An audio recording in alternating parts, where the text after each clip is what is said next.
What's up, ladies and gentlemen? It's the one and only James Williams Dog Waters. Real quick advertisement. I need you guys to head on over to erieexpeditions.com. I'll put the link down in the description for you. erieexpeditions.com. You're going to want to put your email there so you can reserve a seat for what's coming down the pipeline. Live streaming investigations from some of the most wildest places, both known and unknown. erieexpeditions.com. Come explore with us. I was raised by my grandfather long before the whole single mom and single dad trend started. It was just me and him. You see, my mama had got addicted to drugs and left me in the back seat of a car as a kid. And my dad, well, no one actually knows who the hell he is. So when my mother veered down the dark road of addiction, the only person left was Grandpa. And when I say he raised me, I mean, he brought me up from diapers to a young man at the age of 19 years old. Grandpa owned a roofing company, so naturally, I followed in his footsteps. I remember being 12 years old and walking on 30-foot high rooftops with him. And never once had we had an issue. As Grandpa got older, his business grew. He started renovating houses and reselling them. It wasn't huge profits in it back in those days. We would buy a little small country house for $15,000, do $8,000 worth of work, and sell it for $39,000. But the profits were good enough for he and I to live on. I had to be about 22 years old when Grandpa got sick with cancer. And I'll never forget that day. We had just bought this small farmhouse, nestled on about 15 acres of land. And this deal was a straight up steal. We got the house, the land, and all the stuff on the inside for $35,000. And once it was fixed up, we could resell it for $175,000. Man, I remember how excited we were that day we closed on the house. And we were riding in a car on our way to do a walkthrough through the house when Grandpa started coughing. This deep, nasty cough. Now, for the longest, he had been having this kind of nagging cough, but nothing like this. Then blood starts to run out of his mouth. And he's looking at me with this look in his face like, help me, help me. I spin that car around and speed to the nearest emergency room. When we get there, I sit in the waiting room for hours as they run tests on him. When the results came back, it's lung cancer, stage 2. The doctor in the emergency room tells him he needs to see a specialist, and the day after that, they send him home with an appointment for another doctor 2 towns over. When we get to that doctor, he does 2 more days worth of tests, and we're sent home. I would say about 4 days passed after that when we get a phone call. And it turns out that the emergency room doctor had a false diagnosis. It wasn't stage 2 cancer. It was stage 3/4 cancer. And Grandpa had about 3 to 6 months to live. You see, the cancer had already started spreading to his bones and was headed into his other organs. Now you gotta understand, all I've had is my grandfather my whole life. So when this doctor tells me that I need to set up hospice care, and there was nothing that could be done, I had a meltdown. I really did. But Grandpa, the stubborn old mule that he was, said he wasn't going to die lying down in bed. He was going to die doing something he loved. So the next day, we started on the renovation of the house we bought. And Grandpa helped as much as he could. As me and the guys demoed the old wood paneling inside the house, Grandpa moved around slowly, bossing me and the workers around, just as he normally did. And we were able to work on the house for about a month. But after that, the cancer really started to eat him alive, and he began to wither away. So while I was at home with Grandpa spending as much time as possible, our foreman, Shannon, was running the renovation. I would say it had to be about 10 p.m. when Shannon shows up at the front door and hands me the keys to the house. He looks me square in the eye and says the men won't work in that house anymore. There's some crazy crap going on in there. Looking back on it now, Shannon was afraid, but I was under so much pressure that look on his face didn't even register to me. I just took the keys and told him give me a few days and I would get back with him. And about 10 days after that, my grandfather passed away, at home, sitting up in bed with his Bible in his lap. The funeral was 5 days later. Hundreds of people came. And during that funeral, it was the first time I came to the realization that I was entirely alone. I had no one. It was such a surreal feeling. To actually have no one left but you, no friends, no nothing. I started to slip into this depression. But after thinking about how Grandpa faced death like a man, even dying sitting up, I knew deep down inside he would be disappointed in me if I allowed myself to get overwhelmed and depressed.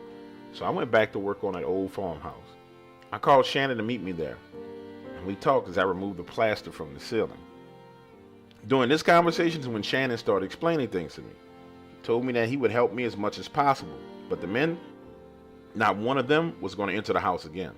He said that the workers told him that they were seeing these large shadows moving around in the daytime. And after 2 men went into the attic to fool around with the electrical wiring, they came back downstairs only to see a man 9 feet tall with no eyes walking towards them. Now, I'm not skeptical of the supernatural at all, but this was that I just couldn't believe. Not just because I needed to be in the house and I didn't want to be afraid, but because all of my money was tied up into this house. And if this house was haunted, that meant I would have a problem selling it. And not being able to sell this house not only meant that I just lost my grandfather, but I would be financially ruined. So in my mind, this whole ghost haunting shit was not happening. I told Shannon to get another crew and put them to work. When we gathered that, there was another incident. And Shannon and the entire new crew of men quit the job. Now, they had gotten about 95% of the work done. So I figured, screw it. I need to finish it myself and just get this over with. I worked on that house for 5 days before anything happened. But when it did, the shit was unbelievable. I was in the kitchen putting a backsplash on the wall near the sink when I started to hear the ladder to the attic door opening and coming down. Almost like someone had intentions of walking up it. Now, there was no doubt that I was alone in this house. So in my mind, I'm like, what the is that? I walked through the living room, around to the area near the front door, and the ladder is down. Now, I'm pretty sure you've seen this before. You know how in your house, there's that little string that hangs from the ceiling, and when you pull it down, it opens this little latch, and then you fold the ladder down to the floor? That's what I'm standing there looking at. And just beyond the ladder, I see what looks like the lower half of a person. Now, the upper part of the body was obstructed by the actual wood panel that would cover the hole in the ceiling, but it looked like someone was standing right behind it. Then the ladder folds up and closes on its own. And standing there is this man. He's white, and he has to be over 8 feet tall because his head and neck were hunched over. He was wearing jeans and what looked like one of those shirts that surgeons wear in the hospital. What do you call them? Scrubs? And the craziest thing was his jaw and chin were long and exaggerated. Longer than anything I'd ever seen, like his mouth could just drop wide open. I'm standing there, frozen in fear, when he walks towards me. And by walk, I mean he covers 12 to 15 feet in 2 steps, grabs me by the neck, and instantly I feel my airway closing off. And this man has this grin on his face, crooked yellow teeth, and he looks so excited, like he had been waiting years to do this to someone. Oh my God, just as I started to black out, I see my grandfather standing behind him, and he's radiating and glowing this light so bright that it blinded me. He grabs this man, and when he grabs him, he morphs and turns into this dark, black, smoke-like substance and bolts away into the attic, sliding through the small crack between the ceiling and the attic door. At this point in time, I swear to God, I think I'm going crazy. But then, my grandfather smiles at me and vanishes into this small ball of light. And then that ball of light quickly ascends into the same crack into the attic. Again, let me stop right here and say this in full disclosure. I thought that I was losing my mind, for real. I was thinking, okay, maybe this is a dream, or maybe it's all the stress that I'm going through. But when I went in the bathroom and looked at my neck in the mirror, it was red with these hand marks. And the palm prints were so big that they covered my entire neck. I left the property that day and returned the next day with Shannon. Frankly, because I was too afraid to go into the house by myself. And the minute Shannon walked in the door, he said, "This place is different. It feels peaceful. It wasn't like this before." Shannon went on and said that he always felt like he was in danger the minute he walked through the door. 3 days later, Shannon was able to get the crew to come back, and they helped me finish the job. The house was only on the market for 12 days when someone offered $185,000.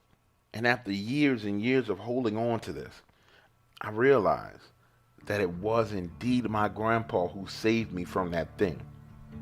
He had never, ever let anything happen to me.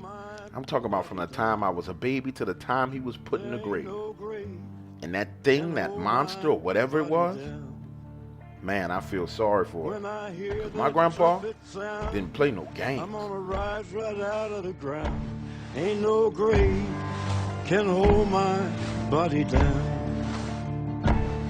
Well, look way down the river, and what do you think I see? I see a band of angels, and they're coming after me. Ain't no grave can hold my body down. There ain't no grave can hold my body down. Well, look down yonder, Gabriel. Put your feet on the land and see.